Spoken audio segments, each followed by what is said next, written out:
آغاز کر رہا ہوں میں اللہ کے نام سے، اور اس کے بعد مدحت خیر الانام سے۔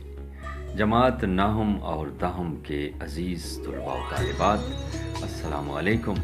آج آپ کی رہنمائی کی جائے گی اقتباسات کی تشریح کے حوالے سے، جو پرچے میں سوال نمبر 3 ہوتا ہے، الف اور بے جز پر مشتمل ہوتا ہے۔ 2 اقتباسات ہوتے ہیں، دونوں کی تشریح لکھنی ہوتی ہے۔ تو عزیز طلباء و طالبات، ذرا غور سے ساری ویڈیو دیکھیے گا اور سنیے گا تاکہ آپ کی رہنمائی اچھی طرح ہو سکے۔ سب سے پہلے یہ بتانا چاہوں گا کہ جس طرح اشعار کی تشریح میں حوالہ جات کی ضرورت ہوتی ہے، بالکل اسی طرح اقتباسات کی تشریح میں بھی حوالہ جات کی ضرورت ہوتی ہے۔ قرآن کی آیت کا مفہوم یا ترجمہ، حدیث کا ترجمہ یا مفہوم، کوئی امدادی اشعار اور کسی کا قول یا پھر بین الاقوامی سچائی لکھی جا سکتی ہے۔ طریقہ یہ ہوتا ہے کہ تشریح کا آغاز کیا، درمیان میں کوئی حوالہ دیا، پھر تھوڑی تشریح لکھی، پھر کوئی حوالہ دے دیا۔ یہ بھی یاد رکھیے کہ حوالہ جات نمایاں کر کے نمایاں روشنائی سے لکھے جائیں، نیلے رنگ کے مارکر کے ساتھ لکھے جائیں یا کالے رنگ کے مارکر کے ساتھ لکھے جائیں۔ تو مزید رہنمائی کے لیے آگے بڑھتے ہیں۔ عزیز طلباء و طالبات، یہ پرچے کی تفصیل ہے کہ کس طرح حل کرنا ہے سوال نمبر 3۔ سب سے پہلے آپ نے لکھنا ہے حوالہ متن۔ حوالہ متن میں سبق کا عنوان اور مصنف کا نام ہوتا ہے۔ آدھا نمبر سبق کے عنوان کا اور آدھا نمبر مصنف کے نام کا ہوتا ہے۔ تو اس کے بعد خط کشیدہ الفاظ کے معنی۔ خط کشیدہ الفاظ کے معنی ہر اقتباس میں 4 عدد ہوتے ہیں، اور آپ نے مشکل الفاظ کے معنی لکھنے ہوتے ہیں۔ کالم بنا لیجئے گا الفاظ معانی کا، اور خط کشیدہ الفاظ سے مراد کہ ایسے الفاظ جن کے اوپر لکیر کھینچی گئی ہو، وہ ترتیب وار الفاظ اور معنی لکھ لیجئے گا۔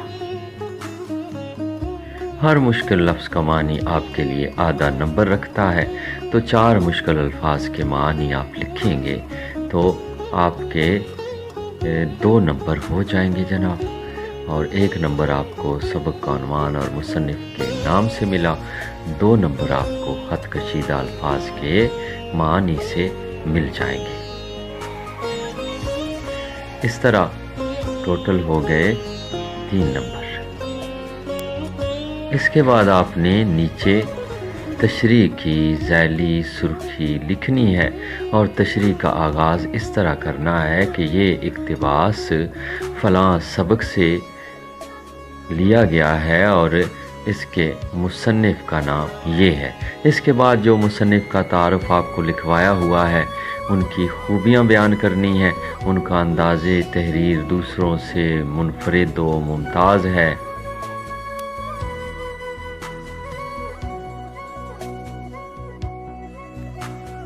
ان کی کتابیں یہ ہیں۔ یہ بیان کرنے کے بعد آپ نے اسی تشریح کے اندر ہی سیاق و سباق بیان کرنا ہے۔ سیاق و سباق تشریح کے اندر اگر لکھا جائے گا تو تشریح میں اضافے کا سبب بنے گا، اور آپ کے نمبر بھی زیادہ آ سکتے ہیں۔ سیاق و سباق دراصل آپ کے دیے گئے اقتباس سے پہلے اور بعد میں جو باتیں بیان ہوئی ہیں ان کے اہم نکات لکھے جاتے ہیں۔ کتاب میں کس جگہ پر وہ اقتباس واقع ہے، اور اس سے پہلے کیا بیان ہوا اور اس کے بعد کیا بیان ہوا، یہ لکھی جاتی ہیں، جو کہ تشریح میں اضافے کا باعث بنتی ہیں۔ اگر سبق کا پہلا اقتباس آ جائے تو اس کا سیاق نہیں ہوگا، کیونکہ اس سے پہلے کوئی اقتباس نہیں ہے، اور اس کا سباق ہوگا۔ اگر سبق کا آخری اقتباس آ جائے تو اس کا سباق نہیں ہوگا، کیونکہ وہ سبق کا آخری اقتباس ہے۔ تو سیاق و سباق جو سبق میں باتیں بیان ہوئی ہیں وہ ان کے اہم نکات لکھے جاتے ہیں۔